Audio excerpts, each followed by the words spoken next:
यह कहानी आपको अंदर तक हिला देगी।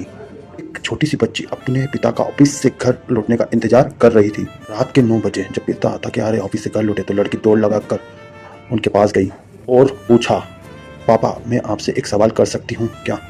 पिता ने कहा, हाँ बेटा पूछो, क्या पूछना चाहते हो? बच्ची ने पूछा, पापा आप 1 घंटे में कितना कमा लेते हैं? पिता को थोड़ा गुस्सा आया। कहा, बेटा यह तुम्हारे काम की बात नहीं है, यह तुम क्या पूछ रही हो?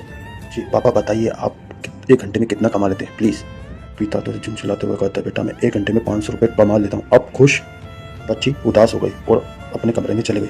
थोड़ी देर के बाद बच्ची वापस आई और धीरे से बोला, पापा क्या आप मुझे 200 रुपये उधार दे सकते हैं? पिता को गुस्सा आया और चिल्लाकर बोले, अच्छा तुम इसके लिए पूछ रही थी ताकि तुम कोई फालतू खिलौना खरीद सको, जाओ तुम जाकर अपने कमरे में आराम करो।